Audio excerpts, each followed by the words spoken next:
The Enraged Killer. A tale of heartbreak, anger, loss. Tracie seemed to most like the honest bystander to a horrific road rage murder. But at its core, that's all it was. A tall tale. Hello, each and every one of our Shitective listeners, or viewers. Welcome back to another episode of the Shit Detectives. So doff your Shitective hats, notebooks and magnifying glasses as we delve into the case of Tracie Andrews. Trigger warnings: DV, abortion, murder and intentional unaliving of oneself. Now, without further ado, let's start by delving in with the background. Tracie Marguerite Andrews was born in April 1969. She was the middle of 3 siblings and an undisclosed number of half-siblings. Her home life was very disruptive, with Tracie reporting that her parents had a volatile relationship until their separation when she was 6 years old. Tracie reports that this had had a lasting effect on her. She attended primary school in Elfchurch, and while she was there, she sang in the choir and carried out voluntary work. For a short while, she flirted with the idea of becoming a nurse. When Andrews turned 17, she left the home that she'd lived in with her mother, stepfather, brother, sister, and several half-siblings, and moved in with her brother to a separate address. She went on to sell perfumes, makeup and hair products for a while after moving out to venture the world on her own. She aspired to be a model, but started her professional life as a barmaid. Her modelling career never really took off though. She did produce a portfolio of images of herself. During 1990, at the age of 21, she gave birth to a little girl. However, a year later, in 1991, she had separated from her partner, and she moved back in with her mother. She would later secure a council flat in Elfchurch. Andrews was described by her previous partner and father of her daughter Carla, Andrew Tilston, as having a violent temper. Tilston would later describe how Andrews had once threatened him with a knife. Those that knew her claimed that she was very possessive, with a terrible temper. She's reported as being prone to aggressive and explosive displays of anger and was easily provoked. And this is how she came to meet Lee Harvey, our victim. It's understood that due to Andrew's previous behaviour towards Tilston, that he had once warned Lee Harvey to never turn your back on Andrews while in an argument with her. Tracie Andrews, 23 years old at the time, was an employee in a shoe shop when her paths crossed with that of our victim. The victim. Lee Harvey was born on 20th of September 1971 in West Midlands, England, to mother Maureen Harvey and father Ray Harvey. He was born into a very close family and was especially close with his mum and sister. In October 1994, Harvey met Andrews in a nightclub. He worked as a bus driver for West Midlands Travel and was 23 years old. Harvey had a 4-year-old daughter, Danielle Harvey, from a previous relationship at the time. He and his ex, and mother of his daughter, Anita, stayed on good terms, and Harvey would have his daughter on alternative weekends. Danielle is quoted as saying the following about her father, quote, "He was a brilliant dad and I loved him so much. He called me Bab and was always scooping me up and swinging me round, throwing me up and catching me," end quote. It was a whirlwind romance, with Harvey moving in with Andrews just 3 months into the relationship. 6 months into the relationship, they were engaged. It's said that opposites attract, however that can't be said for this case. It's said that Harvey was just as possessive and jealous as Andrews was. They were both jealous of each other's relationships outside with the other men and women. Harvey would often stop for a cup of tea when he dropped his daughter off at home after the weekend, and it's said that Tracie really didn't like this. It caused her a lot of jealousy. He was only 25 when he was brutally murdered. It's that time again in the episode where we are going to give you the answer to last week's True Crime Quiz Time question. As a recap, last week's question was... Fred and Rose West's garden at 25 Cromwell Street, Gloucester, yielded its first grim discovery just a day after the couple's arrest in February 1994. But whose remains were found, and for a bonus point, how was the victim known to the killer couple? If you answered Heather West and you got the answer right, time to order yourself a cheeky takeout and save yourself some cooking tonight. You deserve it. And for the bonus point, if you answered she was their daughter, then add a soda to that order, because you really do doubly deserve it. Don't forget to click that like button to let us know that you got it right, and stay tuned for this week's True Crime Quiz Time question later in the episode. And if you haven't already, subscribe for more. Anyway, back to the case with the relationship. Their relationship, however, was anything but blissful. It was described as stressful and volatile, with jealousy and possessiveness on both sides. The relationship made many people uneasy. Then the on-again, off-again relationship was regularly described as dysfunctional. Allegedly, Lee Harvey had even confided to both his friends and mother that he was concerned with the way Andrews would seemingly explode into rage at him and other emotional issues. In spite of these concerns, Lee proposed to Tracie and they became engaged. They were both reportedly very possessive and jealous of interactions with the opposite sex, with multiple previous partners establishing that Tracie was prone to what was akin to jealous fits of rage, particularly when they tried to have social life outside of her. It is little wonder that there were often police calls to the couple's home. At one point, it grew so sour that Andrews terminated a pregnancy by Harvey and went on to lie that she had miscarried. Reportedly, Andrew regretted having the abortion immediately. However, despite their relationship turmoils of being on and off repeatedly, and the explosive arguments, the pair got engaged. Their families encouraged them to separate, but they didn't, and here is some insight as to why. It's reported that on one occasion, Tracie Andrews became infuriated when a member of Harvey's family announced that he intended to get married. On another occasion, Harvey exploded with Andrews for aborting their unborn baby, and that doesn't even touch on the DV. Police were called to their home on multiple occasions due to reports of DV because the two were known to assault each other and they would have noticeable physical injuries. Another such event occurred a month before Lee Harvey's murder. The couple had once again got into an argument and the police had once again been called out to the address, but on arrival they found that Andrews had bitten Lee on the neck. The couple planned to get married in the summer. However, according to a friend of Harvey, she was, quote, always throwing him out and then taking him back, end quote. The friend recalled that the engagement was called off 3 times.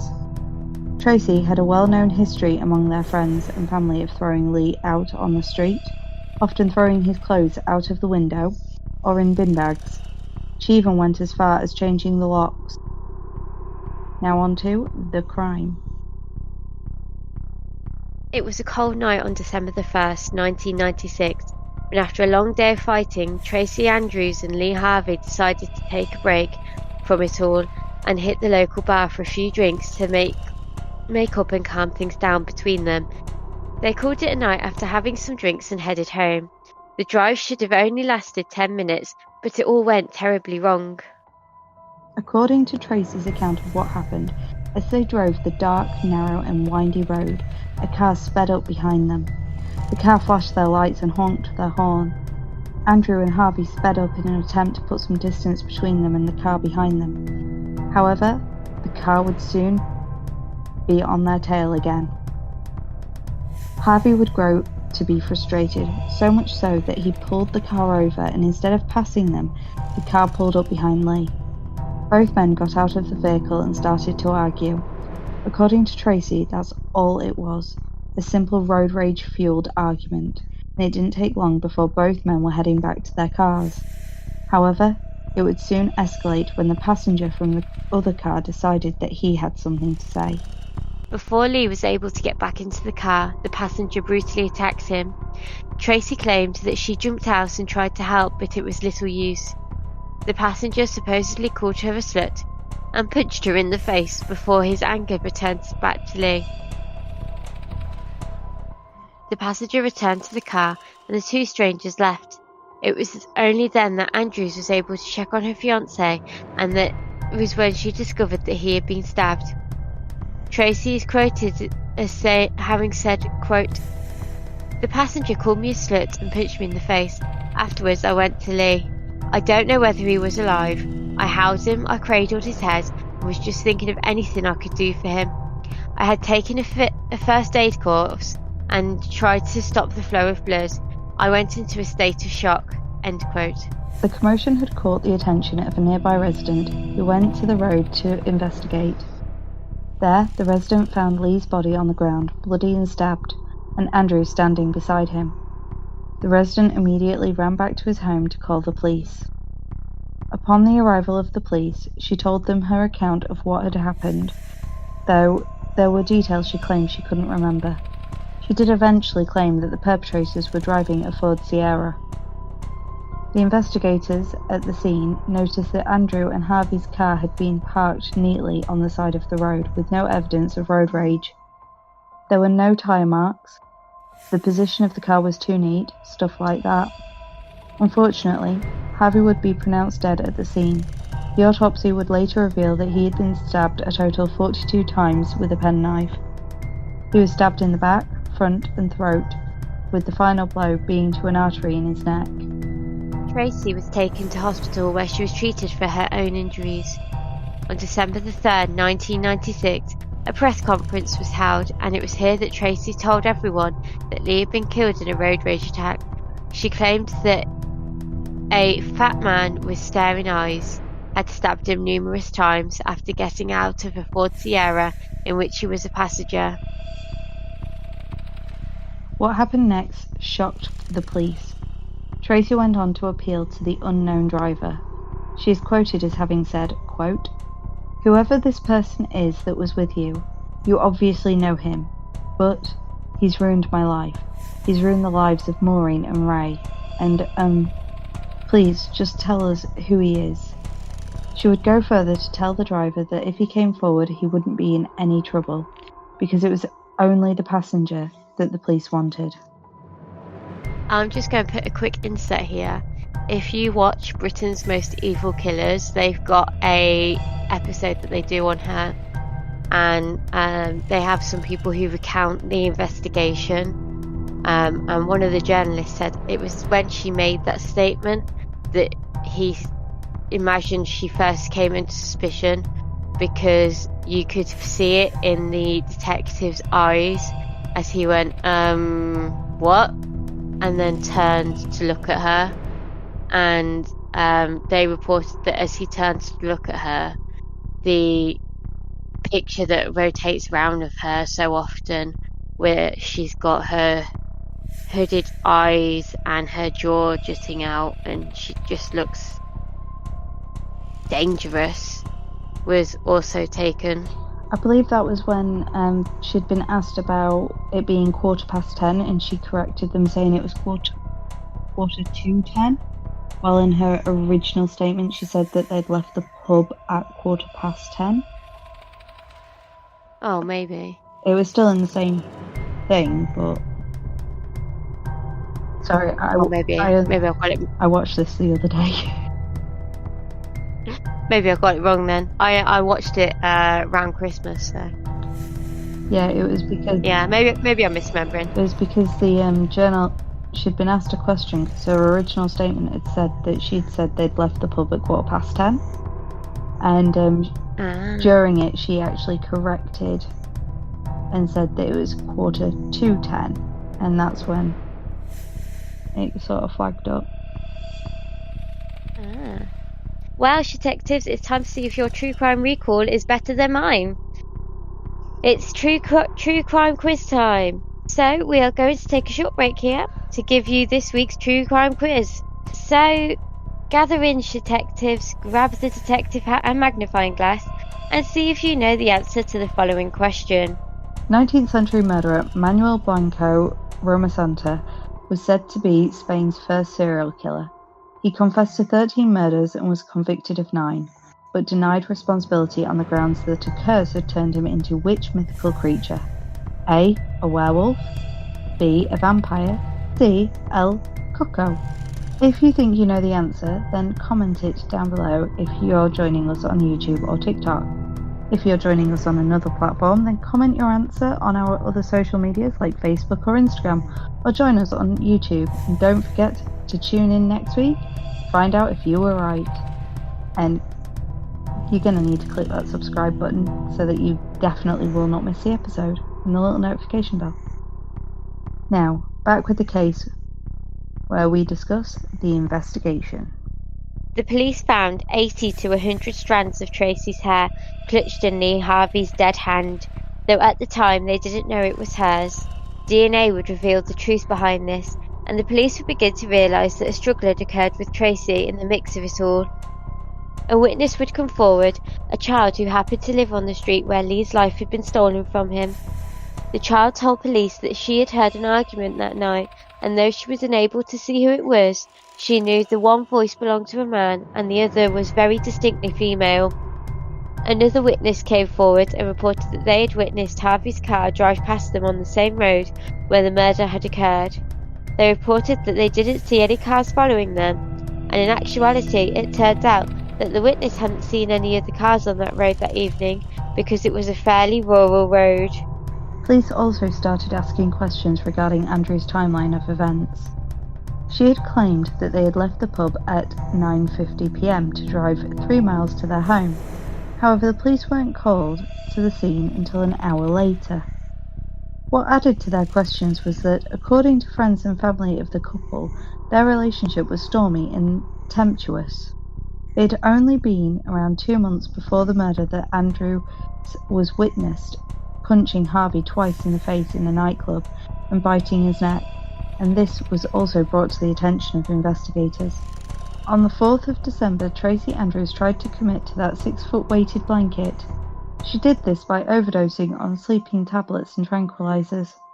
She was released from the hospital the following day, and the police seized the opportunity to question her further. Immediately following her discharge, she was arrested and questioned at the police station, but was later admitted to another hospital after becoming emotionally distressed. Her clothes on the night of the murder had been soaked in blood, but it wasn't just blood from holding Lee following the incident. There was blood spatter which shouldn't have been there if what she said was true, and she had actually been some distance away while he was being stabbed. The evidence suggested one of two possibilities must have been what actually happened.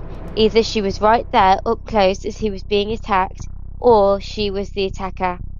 But Andrews stuck to her story and continued to claim that it had been from holding her fiancé. When questioned about the hair in Lee's hand, Tracie claimed that he must have pulled it out as he lay in her arms, dying from his wounds. The evidence they had collected alongside the attempted unaliving, police were certain that Tracie Andrews was their killer. Arrest and trial. On December 19, 1996, Tracie Andrews was arrested, but was later released on bail. While on bail, she continued to staunchly deny any involvement in her fiancé's murder and pleaded with the public for information that could lead the police to the real killer. She went on to claim that she had heard the driver of the Ford Sierra call the killer Jez, and added that a woman had informed her that she was the victim of a road rage attack in the same area a few weeks beforehand. Police needed more evidence if they were going to prove without shadow of doubt that she had murdered her fiancé. So, they went back over everything they had. It was while looking at the boots they had taken from Tracie that they noticed inside there was what appeared to be a penknife-shaped bloodstain and impression. The police were convinced that Tracie had concealed the penknife in her boot at the scene of the crime, and then later disposed of it at the hospital on the night of the murder. This led to Tracie being formally charged with murder on the 1st of July 1997. She stood trial in Birmingham Crown Court for the murder of Lee Harvey. During the opening statements, David Cringham, QU, said that it was the prosecution's argument that Andrews had stabbed Harvey to death after an argument, and then went on to invent a story about a mysterious murdering motorist. He went on to describe that Harvey was stabbed with a penknife more than 30 times in the head, neck, chest and back. Kringle bellowed in the courtroom. That was never some mystery murdering motorist. It was her. At the trial, Tracie would desperately try to sell her fabricated story to the jurors, but the prosecution was able to skillfully deconstruct her story, demonstrating its implausibility. Only 7 minutes had passed between the fatal stabbing and them being discovered by the occupants of the adjacent cottage. It was during this time Andrews hadn't made any attempt to summon help from the nearby houses, or from anyone else for that matter. She only sought assistance when she spotted the witness Richard Main leaving his friend's house to return to his car. The prosecution argued that Tracie spent those 7 minutes concocting the outlandish story about the road rage incident. The prosecution claimed that after she had stabbed Harvey to death, Andrews tucked the knife into her boot and later disposed of it in a waste bin while she was at Princess Alexandra Hospital, where she was treated that fateful night. They brought up the bloody imprint that had been discovered inside her boot, which just so happened to match the knife that was used in the murder. However, the actual murder weapon was never recovered. The prosecution claimed that Andrews had tried to leave the vehicle at the location where Harvey was murdered, when yet another argument erupted between the couple. It was also revealed to the jury that it was approximately 3 months prior to the murder when the police were called to Harvey's flat after the couple had been arguing. A neighbour testified that on the day of the murder, she had heard the blazing row between the couple at Andrews' home. She claimed that she had heard them on multiple occasions arguing all day, on and off. The argument on the day of the murder had actually continued at the pub and then in the car after they decided to go home. The prosecutor's theory was that Harvey had pulled the car to the side of the road. They said that Harvey and Andrews then got out and continued to erupt at one another before Tracie unleashed a vicious attack on him. The investigators had also been able to track down 2 witnesses, both of which testified that no car had actually been in pursuit of the couple. Richard Main, the witness previously mentioned, who discovered the couple, also testified that Andrews didn't mention anything about another car or motorist. He testified that it was only when his friend came out to offer further assistance that she began reciting the complex road rage story. Many of Harvey's stab wounds had been in his back, and this indicated that Andrews had stabbed him repeatedly whilst he tried to retreat to the car. Finally, there was the blood splatter evidence, which was consistent with someone dripping blood onto the floor at the back of Harvey's car. This contradicted Tracie Andrews' story entirely, as she claimed that Harvey had been attacked at the front of the car. Tracie Andrews was found guilty of murder on the 29th of July 1997 and was given a life sentence with a recommendation that she serve a minimum of 14 years. Initially, she appealed her sentence, claiming that she was the victim of a miscarriage of justice due to damaging publicity surrounding her case, but that was denied in October 1998. By April 1999, her story had changed, and finally she admitted that she had stabbed Lee to death. However, she claimed that it had been in self-defense, despite the evidence suggesting otherwise. After the trial, Andrews' mother stated that she couldn't understand why her daughter had concocted such an implausible story. So where is she now? Tracie Andrews became a grandmother in December 2010, when her daughter gave birth to a baby girl. In a shocking twist, both Andrews' daughter and Harvey's daughter developed an unlikely friendship, 14 years after being separated following the murder. Even more astonishingly, both women were pregnant at the same time and were due to give birth within weeks of each other. Danielle did say at the time that though they were taking their friendship slowly, she hoped that one day they would be as close as they were when they were girls. Andrews served 14 years before being released in July 2011. It was part of her release agreement that she was banned from travelling within 25 miles of Lee Harvey's family without supervision. Since 2011, she changed her name to Tia and underwent cosmetic surgery to change her appearance. And just because we all like to know where our hard-earned taxpayer money goes, She got the cosmetic surgery to correct her distinctive protruding jaw on the NHS, which cost £5,000. She has also gotten married, and according to her new husband, Phil Goldsworthy, he knows of her past, but he won't let it get in the way of their relationship. They met shortly after she was released when she was working as a barmaid and he was working as bouncer at the same pub. When Tracie was released, the parents of Lee Harvey had this to say, quote, "Some might say Tracie has served her time and deserves a second chance, but she's ruined our lives. There is no second chance for Lee or for us. We are serving life sentences until the day we die." Danielle Harvey had a lot to say in regards to Tracie's release. She told the Mirror, quote, "I would like to look Tracie in the eye and ask her why she did what she did. People tell me that she must have admitted her guilt and shown remorse to qualify for the parole she's soon going to get. But as far as I'm concerned, she has never shown any remorse to me or my family. I'll never forgive her." To add to it all, according to Goldsworthy's former wife, Lindsay, him and Tracie began the relationship while he was still married.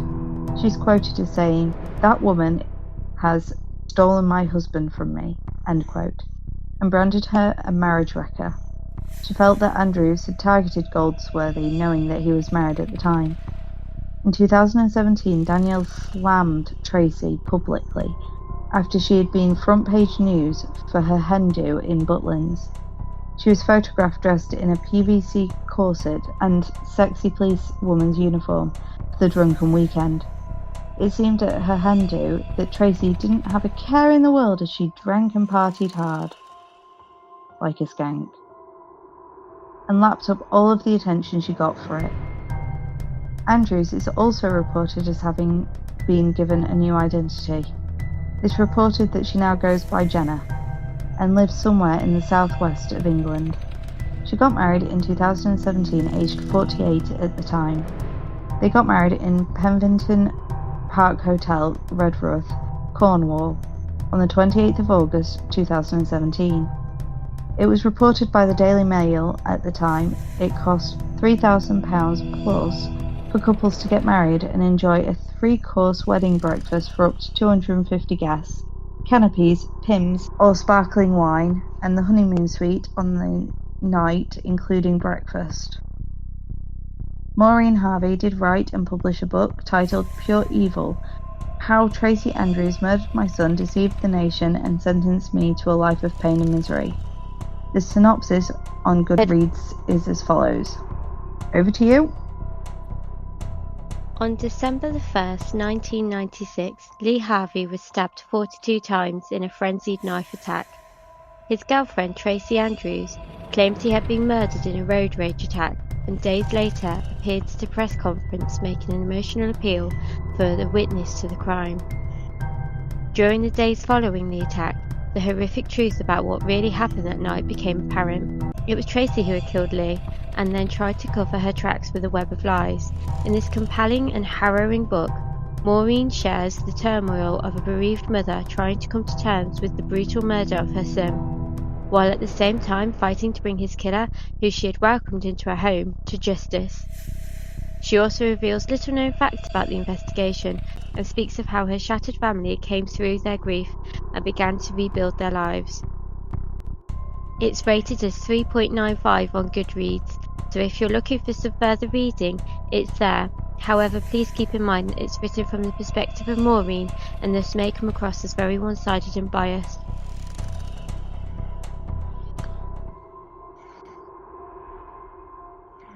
Ugh. I am so angry and frustrated at this case. I feel absolutely awful for Lee Harvey's family and so angry that she's flaunting around the way she is doing, and the press are reporting on it like she's some celebrity. She was an evil woman who stole the life of the man she reported to love and tried to deceive the nation. I hope that her new husband never turns his back on her during an argument, because this woman's venom could reach a whole new level of toxicity, if that's even possible. My heart goes out to the family, especially to Danielle Harvey, who lost her father at such a young age. She's had to face so much, and I honestly commend her strength, especially with the fact that she didn't hold the daughter accountable for the mother's sins. Many would have done, and to me, that is a testament to her as a person.